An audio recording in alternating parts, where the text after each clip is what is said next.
The Nigerian Labour Congress has asked the International Monetary Fund and the World Bank to stop stiffening Nigeria with its policies advisories, which of course it described as insincere. NLC faulted the IMF for distancing itself from the policies of the Nigerian government, which has brought hardship on the people of Nigeria. In the words of Labour, now the IMF seems to be distancing itself from the future backlash of these policies, but Nigerians are not naive. We recognize the destructive effect of its harmful strategies on Nigeria and Africa. End of quote. Now joining me on the program this evening to discuss this is Declan Kekere. He is the co-convener of the Coalition of Civil Societies Organizations. Of course, at some point, we will be bringing in Samuel Johanna, the immediate past organizing secretary of the APC Kaduna State. But for now, we have Declan joining us live in the studio. Thank you for your time. All right, let me start by asking you this. The NLC isn't finding it funny, particularly as regards some of the policy advisories, from international institutions, or what some will call the Bretton Woods institutions like the IMF and the World Bank, saying that many of these policies which border, around, will I call it capitalism, so to speak, are not in the interest of the poorest of the poor. Yeah, thank you. For me, I'll start by saying that the NLC of today, under the leadership of Joe Ajaero, lacks the guts and moral stance to speak against the IMF. Really? I need to say this clearly. No matter how strong you are as a government, no matter how close you are with agents who ends up borrowing you money, and those money have attachments, that those attachments, while you're carrying them out, it weakens the spending power of the citizens. And so you have an NLC as of today that has refused to engage the government of the day, who have chosen to patronize the IMF. I'm sorry, in what context? You said you have an NLC of today that has refused to engage the government of today. Yes. But we've seen scenarios where there have been several meetings between the NLC and the government. Every meeting, I want to tell you this. Every meeting by the NLC of today does not speak against these charlatans. Let me tell you. So what's the context of this meeting? Let me tell you. Of course, salary negotiation, wage negotiation. And I want to ask, most of the struggles we in the civil society have embarked of recent. Is it the August 1 to 10th? Is it the October 1st that we engaged in as members of the civil society? Where was NLC? The NLC of those days will be the number one to be on the street calling it out. Now, if we, the civil society, engage the government, come the IMF policies, and we were saying no, because the policies of the IMF, in conjunction with the policies of the government, has brought us to the level we are today in this country. And so if we, the civil society, are the ones shouting, and in the course of shouting, we have been arrested, we have been charged for treasonable felonies, and NLC have not deemed it necessary to join the struggle, and they are now coming to tell us what we know. What we know that they refuse to do something about. But you said that you in the civil society, been charged, arrested, tried for treasonable felony, and NLC seems to be quiet in that regard. But we also know that this current leadership of the NLC has been beaten, has been battered, and has also been charged for treason. Under what conditions? So I am coming. Okay. Let me tell you. In the past, we, the civil society and NLC, have a coalition where we work together and we agree on policies. I want to tell you, the government of Nigeria today could be made to reason along the interests of the people if only NLC is awake. And that's the bitter truth. I'm in the country today where I see the NLC negotiating things that doesn't affect the majority of Nigerian people. You want to negotiate minimum wage? How many Nigerians are on wage preference? So how do you suggest they should have gone about it? They should have gone about it by engaging the government, and government that fails, you do the needful. You go on strike. But they've done that. They have done that, but they didn't do it well. I've had instances where we held meeting with the NLC and we agreed that the strike is going to be for so long. And before you know it, they are called into the Aso Rock and the whole meeting overnight, and they tell us it's over. So I want to tell you the bitter truth. I'm no longer a baby in this nation. And most of the years most of us have spent in struggle, we have never seen an NLC that is as toothless as at the NLC of today. So are you saying that all of the somewhat successes that they have recorded, for instance, what success? I mean, the minimum wage, for instance. What success? What success? They were saying they needed close to 300,000 naira, and the government said, okay, if that's what you want, petrol for fuel pump price will do what? Will go up, right? Then we'll pay you. But if you want us to remain where we are, then let's say 70,000. Then when they quickly agree for 70,000, what happens? The fuel price went up. What has NLC done about that? The same NLC will come and tell us, oh, the government deceived us. If government deceived you, you have the strength, you have everything it takes to do the needful. NLC, TUC has the strength to say no to what? To IMF. I say the government we have in Nigeria of recent, these are governments who enjoys borrowing. And when they borrow this money, you ask yourself, what have they used this money for? These are the areas we would have wanted NLC to engage them in. But like I tell you, I am disappointed. Most of us in civil society are disappointed.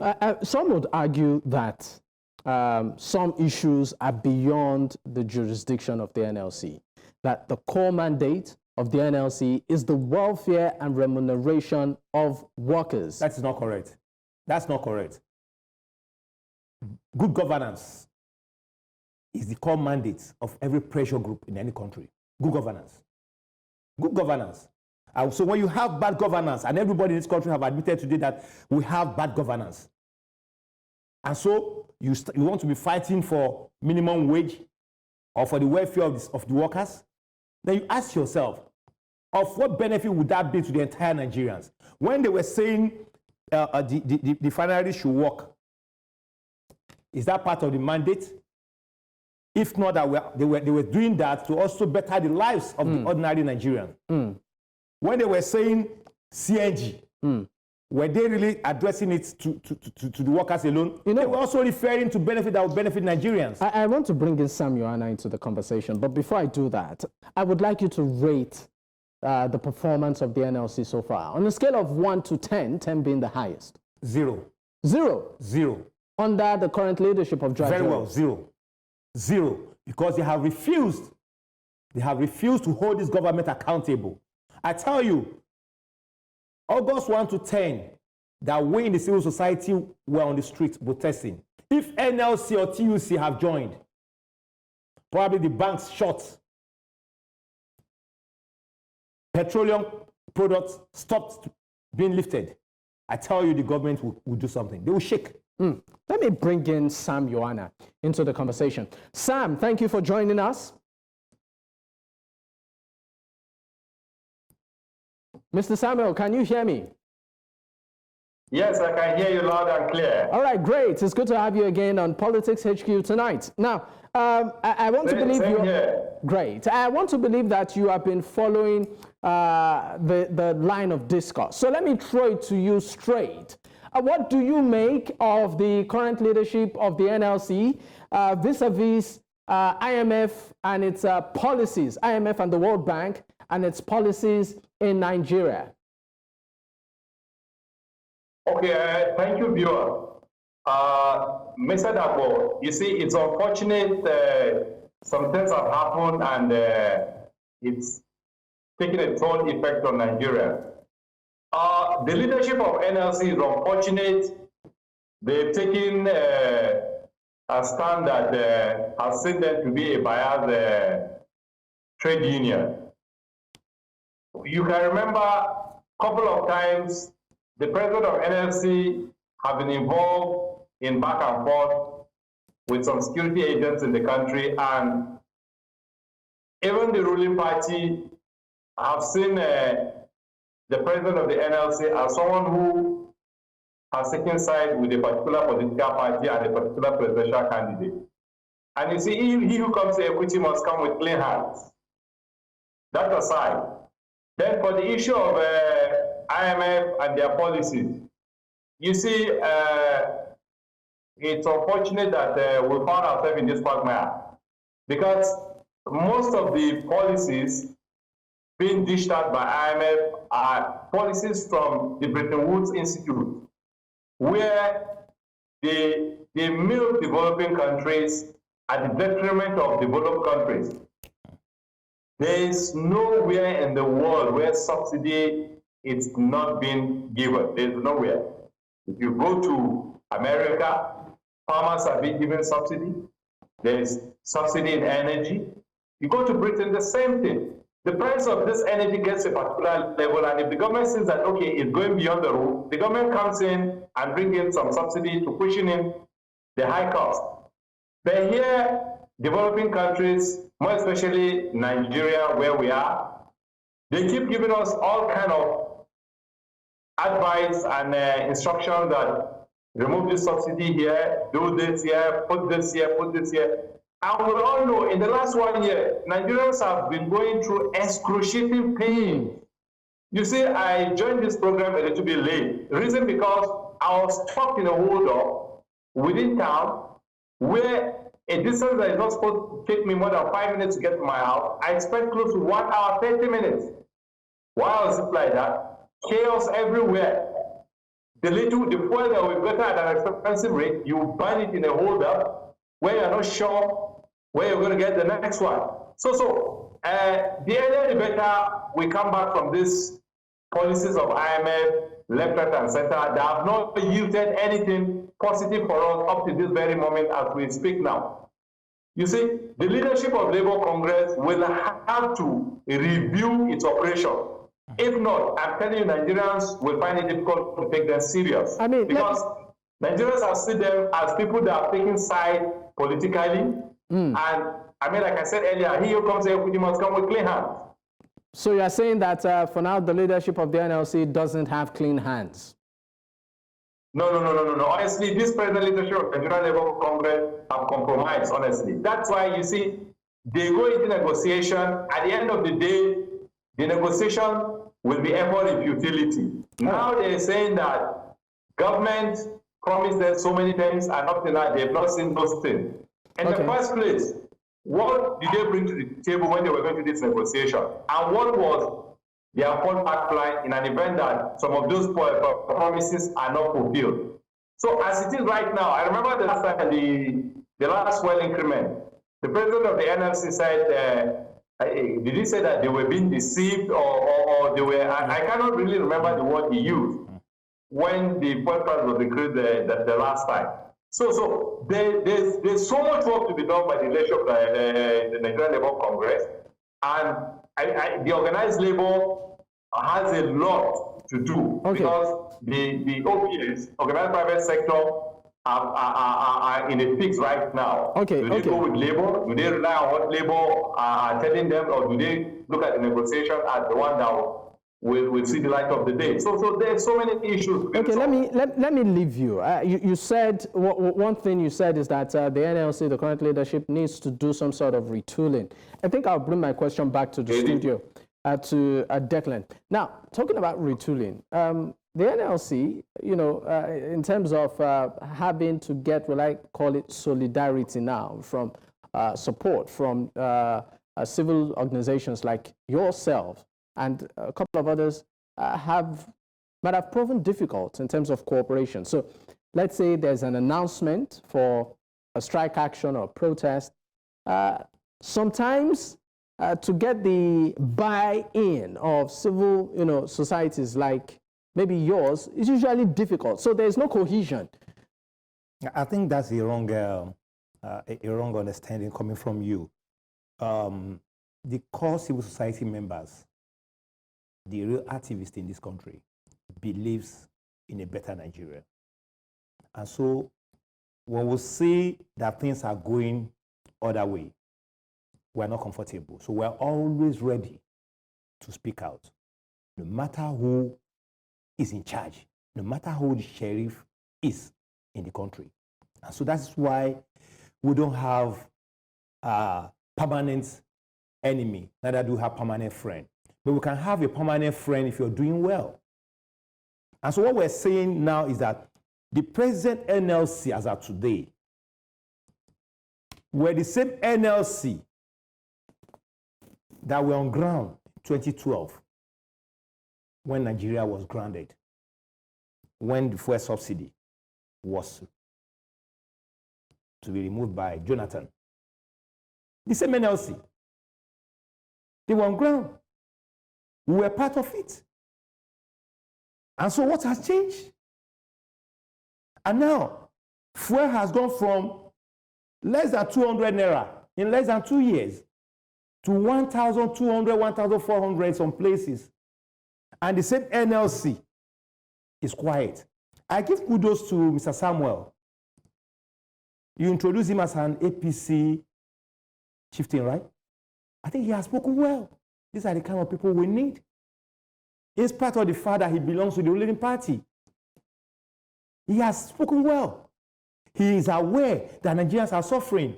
So if a member of a ruling political party admits the fact that Nigerians are suffering and truly suffering, and we have a force that can checkmate the excesses of the government and the excesses of those world powers. You seem to have entirely sort of, well, I say, brushed aside all of the efforts of the NLC All I'm telling you is this. In the past months. All I'm telling you is particularly under the leadership of the person of Joe Ajero. Do you have issues with this person?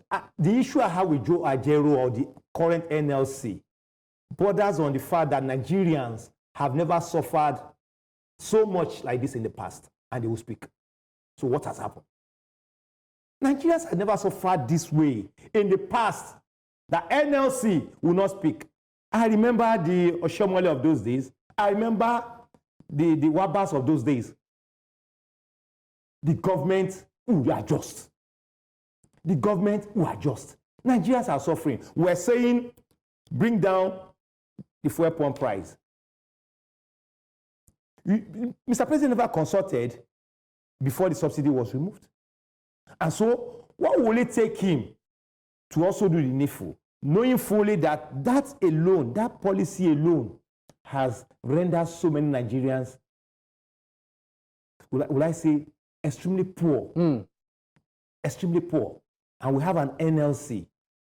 I'm not surprised when our current NLC president is being molested here and there. In Owerri, he was beaten up. He was recently charged for treason. NLC cried, they shouted. I thought and I believed that if NLC was NLC, that beating up of number one person in NLC would have sent very big signal. Of recent, you saw the way he was invited by the police.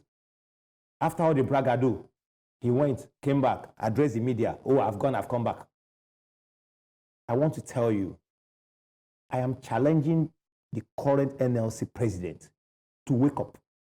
Except he has something hidden somewhere that is here to tell Nigerian people.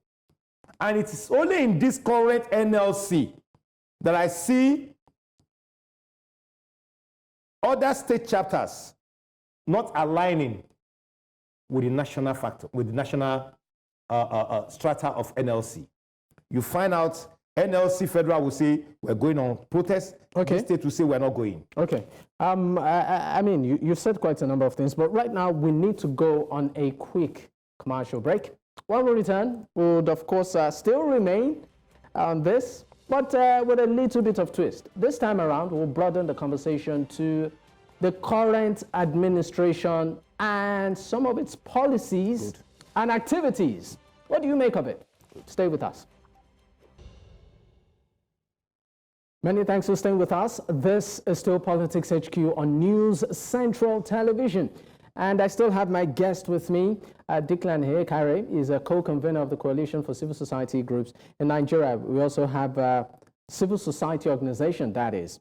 We also have Sam Yohana, the immediate past organizing secretary of the All Progressives Congress, Kaduna State, who joins virtually.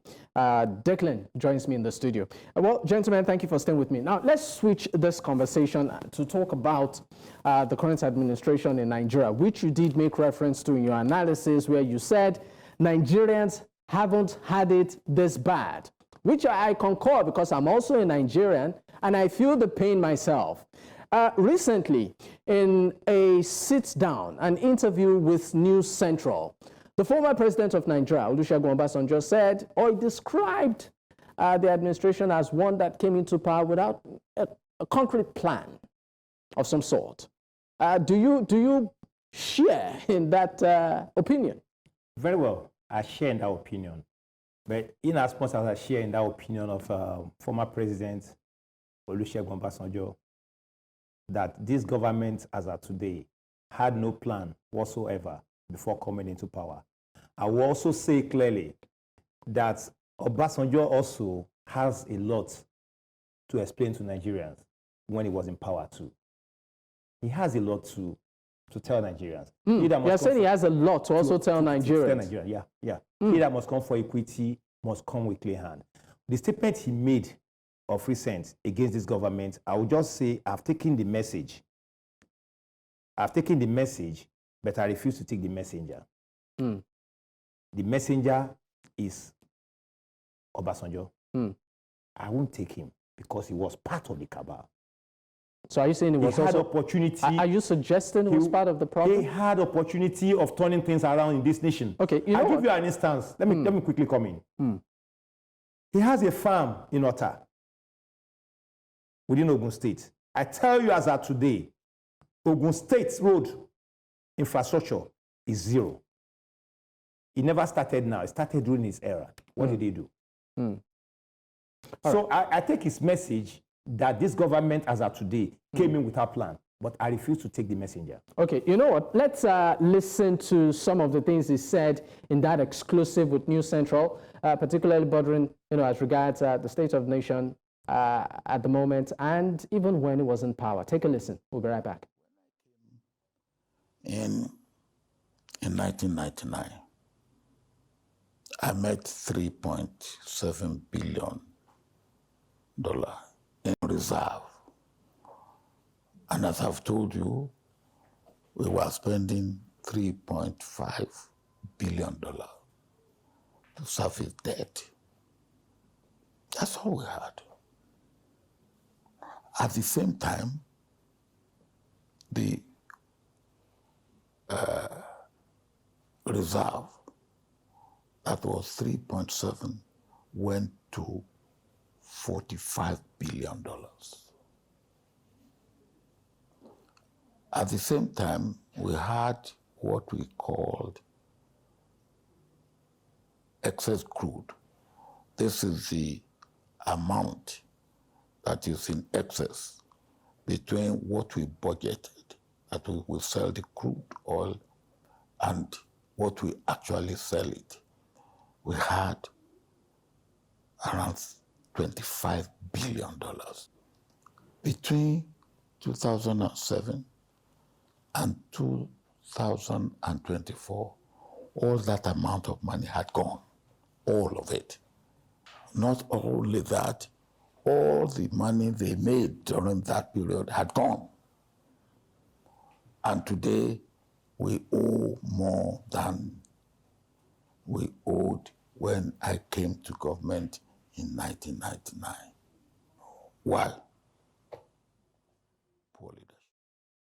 Well, that was the former president of Nigeria, Olusegun Obasanjo, actually talking about the state of the nation and the economy, comparing it to when he was in power as president and what is obtainable now. I'd like to bring in Sam Yohana into the conversation. Sam, I believe you heard what the former president said. He compared how, in terms of reserve, and also how he was able to sort of, will I call it, streamline the debt profile of the country, but said all of that in terms of the savings, in terms of the excess, all of that is gone compared to what we have now. I would like you to react to what the former president did say in tandem with some of the policies of the current administration with the promise of a better economy. Well, I listened to him very well, and even when he made that statement, I followed live because I watch News Central a lot these days. I beg to differ. I am not with him on that journey where he said this present government came into power without any plan. You cannot look at somebody who has been vying for this position in the last 10 years. He has positioned himself. This plan, he conceived the plan like 25 years ago. But in the last, from 2015 to date, he has prepared himself to take over from the last president. In terms of squandering what he said he was able to save when he was the president, it is not the APC government that squandered what he saved when he was the president. We came in and met a treasury that was almost down. We acknowledge that he has done a very good job, secured debt forgiveness for Nigeria, and made some wonderful policies, introduced ICPC, EFCC, so many agencies, anti-corruption agencies. We acknowledge that he did a very good job there. But talking about that this government came into being and never had a plan, I am not on the same page, like I said earlier on. In the last, from 2015 to date, I am telling you, Mr. Dapo, in terms of infrastructure, the government of OPC have done very, very well, fantastically well. But we're still working on that infrastructure. In terms of the economy, the economy now we're talking. So many things happened in the last regime. So many things, so many mistakes were made that the evil days were delayed.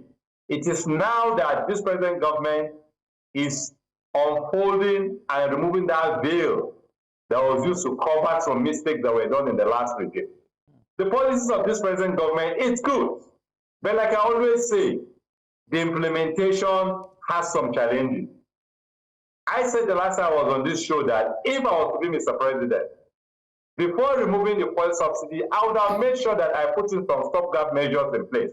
What are those stopgap measures I'm talking about? I would have made sure that at least 2 or 3 of the local refineries have started production, even if it's at 50% installed capacity. Then I will now remove subsidy maybe by 50%. Then augment that shortfall from the importation by the supply from the local refineries. Then the next time I remove after another 1 year, maybe 25%. So it will be done systematically. But the situation we're in now is like somebody that has malaria and you prescribe 3-4 days injection for him. And you give him the whole of that injection in 1 day. That person might not even survive those injections. That is what we're going through right now. Okay. Those policies needed to have been staggered so that the pains would have not been as severe as we're experiencing right now. Okay, let me... But is the policies in order? Yes, they're in order. It's work in progress. And I'm sure by the end of the day, we will see the light at the end of the tunnel. But I still plead with the government. I solicit that some of these policies should come with human face. All right, let me come to Declan in the studio. Joanna said the policies are very much in order, but my question is, are we heading somewhere as a nation? I want to believe during the interlude in this course of program, he must have been called to order. I want to believe that because he's now beginning to sound like a genuine politician, a loyalist to the core, who told us a few minutes ago that, Nigerians are suffering. who is also telling us now that the policies are in order. I don't know which to take. And he's also telling us that the government has a very good plan before they came into power. And he's also telling us again that the same government that has good plan should have staggered its policies. If the government was... So this was my personal opinion. This was my personal opinion, not government opinion. If the government was prepared, there shouldn't be error in policies. Your policies would have been well targeted. Don't forget, some months ago, the dollar was dropping, and some apologists were clapping. Hey, this government is doing well. I told them, I said, look, something is happening somewhere. They are using something to do something. There's government abracadabra somewhere. Now today, dollar is how much? Approaching 1,800. So what has happened? The same government came to tell Nigerians that Port Harcourt refinery will commence work. When? Some months ago. When October approaching November, what has happened? Policy somersaults. This is the only government as of today in this country that a minister A will say this, Minister B will say that, Mr. C will say this, President will say this. Are you saying there's no cohesion? There's no cohesion. There's no cohesion. Because if there's cohesion, then I want to tell you that the synergy will have bettered the life of Nigerians as of today. And that's the truth. I'm happy that you and I agreed with me and with us and with you that Nigerians are suffering.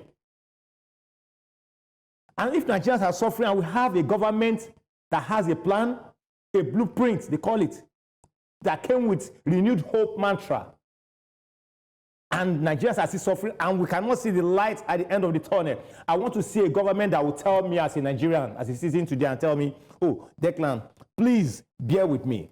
You will suffer just for 2 weeks. What do you make of the cabinet reshuffle? What cabinet reshuffle? How has that translated to? Because how has that translated to the cost of price of bag of rice in the market? I mean, because the administration did say that from time to time it will conduct review. It set up even a committee for that, and that it would be performance based. Yes. Some ministers were kicked out. Yes.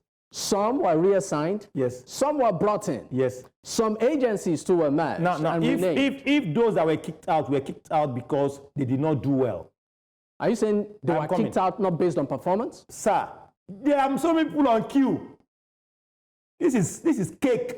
It's called national cake. There are people on queue. Now, if you kicked out somebody because he did not perform under your administration, maybe he wasted the resources you gave this ministry and did not do well, then why haven't you prosecuted such a person? I expect those that were kicked out, that were fired today, to have faced consequences. They should have been invited by the Economic and Financial Crime Commission to have asked them, okay, you were kicked out because you did not do this, you did not do that, you did not. Because if you perform well, you wouldn't have been kicked out. So what is happening today is that you have so many people on queue who wants to get there. And that's why I put it to you, reshuffling the government, how has that translated to the cost of food in the market? We have reshuffled it. The government came with old but new national anthem. How has that translated to good governance? I don't believe in fire brigade approach. I want to see a government that is prepared, that has all the jokers at hand.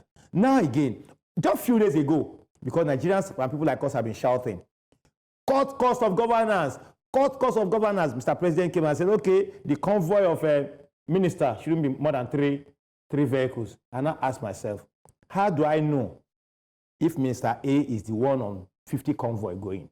Is there anything to identify? How will I know is minister of this or minister of that going in 50 or 100 convoy? You just make pronouncements and you don't have how to checkmate those pronouncements. All right.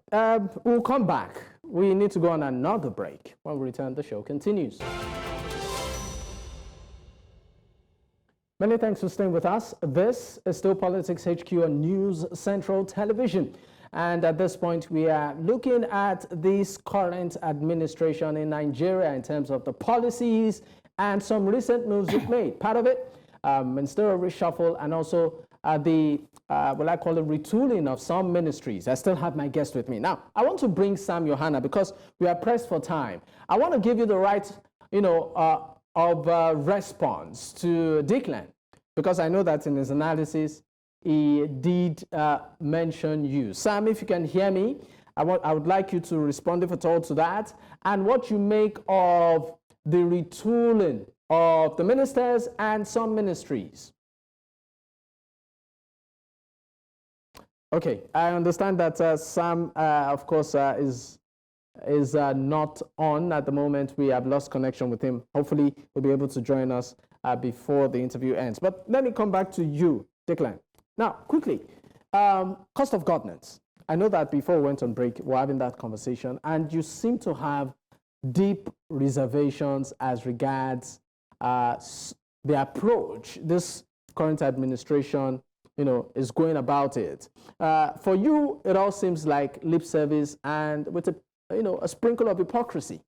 What cost are you cutting when we're saying we don't have enough and we're still going borrowing, and you bought presidential aircraft when you can go on public The spokesperson said it's a Nigerian property. It's not the property of that's not my business, Mr. President. My business is that why not cut that cost?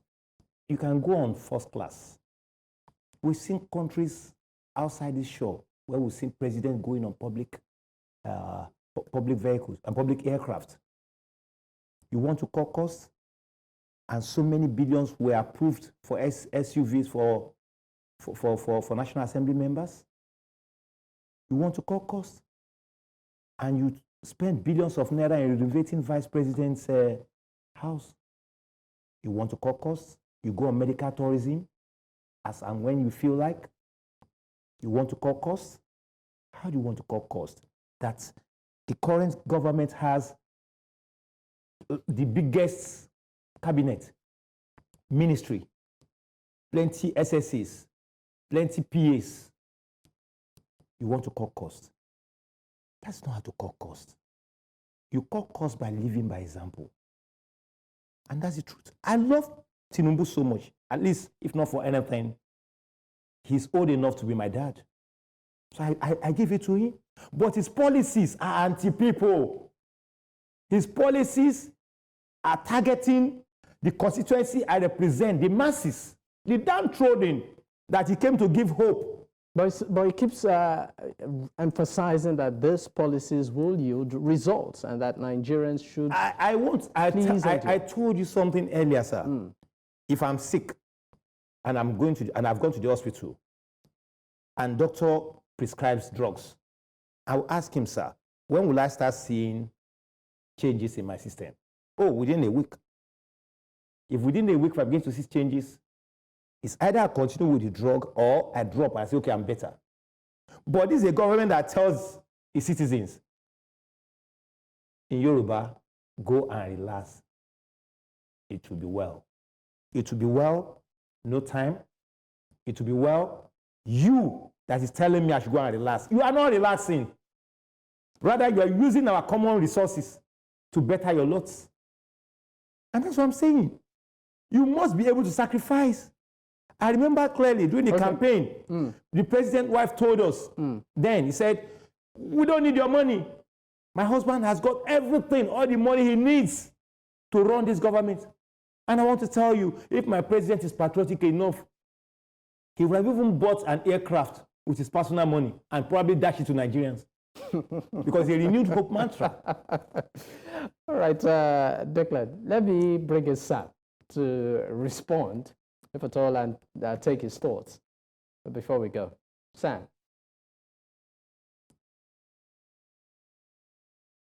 For a while, I don't know what was your question. Okay, so my question is, I know that I gave you right of response because when Declan did respond to your comment he said you sounded like a politician and you are trying to sort of and that, clear the and air. that I was called during the break. Nobody called me, please, Declan. Okay, so I needed you to clear that. And what do you make of the policies of your government? I mean, you're a member of the All Progressives Congress, particularly with the recent cabinet reshuffle and the retooling of some ministries. Well, it's a good one, but we still have some underperforming ministers in the cabinet that I will be glad if those ones can be showed the way out very soon. Would you like to mention a few of them? No, I wouldn't want to mention names, but they're there now to see. Maybe not sees names. You could them. give us the ministry or give us an idea of the ministries. He wouldn't. Well, Nigerians are all saying it. And I'm sure at the appropriate time, Mr. President will do the needful. Mr. Declan, you see, let me tell you, you and the civil society people, the situation now shouldn't be a confrontational approach, please. Let's see how we can take up this and see how Labour need to step up their game and see how we can get out of this quagmire. Because we all acknowledge that things are very, very tough for all of us. And I am one politician that I'll say it the way it is. If it is black, I'll say it black. If it is white, I'll say it's white. We're going through excruciating pains. And if there's no pain, there's no gain. What I want the president to do is that let's get out of this thing in good time, because elections will be coming very soon. And we can't go into election with this kind of situation, honestly, because Nigerians, I think to an extent, they've been patient, and but they are not willing to be patient more than necessary. So I'll be glad if things will be turned around for good. And let me say something here. Honestly, in terms of interventions, this government has provided a couple of interventions, but it is not trickling down. It is not trickling down. The reason because there are some people that in the system that are not sincere. They're so greedy and so selfish that the president does his own, and the subnationals have a lot to do as well. The state governors, they have a lot to do. All right. Local government chairmen to have their own to do. With this economic autonomy now, I tell you, the ordinary Nigerian now will focus more on the local government now, because that's the closest arm of government to the common man. I mean, talking about local government autonomy there, but thank you so much for your time on the program, gentlemen. Of course, Declan Kekere is the co-convener coalition of civil society organization, and also Sam Yohana, immediate past organizing secretary of the All Progressives Congress, Kaduna State. Gentlemen, thank you once again for your time on the program, as always. Well, great. In case you missed out, you can catch up on our YouTube platform. That's News Central TV. You can also follow us across social media with the same handle. It's on your screen now, News Central Television.